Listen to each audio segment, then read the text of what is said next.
Tikai 3 dienas bija atvēlētas, lai pierakstītos Ventspils poliklīnikā uz organisma stāvokļa pārbaudi ar viedo ķermeņa masas analizatoru. Šādas pārbaudas popularitāte ar katru gadu pieaug. Ja pirmajos gados, kad poliklīnika aicināja uz izmeklēšanu bez maksas, varēja droši paspēt pierakstīties pat pēdējā brīdī, tad šobrīd gribētāji ir ļoti daudz. Pat pēc tam, kad poliklīnikas vadība palielināja dienu skaitu, kurās var izmantot šo pakalpojumu bez maksas, ne visi, kas to vēlējās, līdz bezmaksas procedūrai nonāca. Ventspils poliklīnikā iedzīvotājiem vairākas reizes gadā piedāvā izmeklējumu bez maksas ar daudzfunkcionālo ķermeņa masas analizatoru. Šī aktivitāte parasti notiek vai no Eiropas sporta nedēļas vai veselības nedēļas ietveros. Šoreiz šo pasākumu īstenojam sadarbībā ar Izglītības pārvaldi, kas realizē Eiropas sociālā fonda projektu Ventspilnieku veselības veicināšanai. Un šajā reizē pasākums bija salīdzinoši ilgāku laika posmu, no 28. septembra līdz 30. oktobrim, kopā 11 dienas, katru otrdienu, ceturtdienu. Daudzfunkcionālais ķermeņa masas analizators ir sava veida gudrie svari, kas ļauj noteikt ne tikai ķermeņa svaru, bet arī muskuļu, tauku un kaulu masu, vielmaiņas ātrumu un citus rādītājus. Procedūra ir ļoti vienkārša un neaizņem daudz laika. Cilvēks uzkāpj uz svariem, paņem īpašus sensorus un burtiski minūtes laikā tiek pie izdrukāta rezultāta.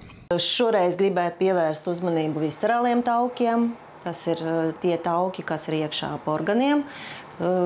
Tiem jābūt, bet ja tos pa daudz, tad tie var ietekmēt mūsu dzīves kvalitāti. Var izraisīt nopietnas veselības problēmas risku. Tādus ir piemēram, kā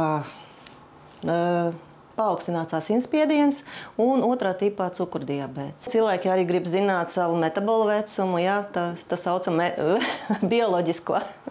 Ja cilvēkam nav problēmu ar svaru, tad, protams, cipars būs mazāks. Ja tikko svārs iet augšā, tad arī tas cipars būs liels. Arī rada vēl kopēju ūdens daudzumu. Pārsvara cilvēki dzer pa mās.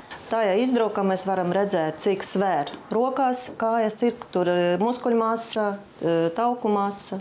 Visu to var redzēt. Reizam ir tā, ka viena roka vai kāja noslogota vairāk, tur muskuļi vairāk, smagāk. To var redzēt. Vienīgā kontraindikācija šīs pārbaudas veikšanai ir elektrokardiostimulatora klātbūtne, un šī ierīce nav piemērota arī bērniem. Pateicoties šiem izmeklējumiem, cilvēks var pielāgot savu uzturu un fiziskās aktivitātes, un tas ir svarīgi noteikti slimību diagnosticēšanā un atveseļošanās procedūru veikšanā. Ja katru gadu iziet šādu pārbaudi, var izsekot izmaiņām organismā un veikt nepieciešamos pasākumus, lai uzlabotu savu veselību. Ikdienā šie izmeklējumi ir maksas pakalpojums, bet nākamgad pavasarī atkal būs bezmaksas akcija.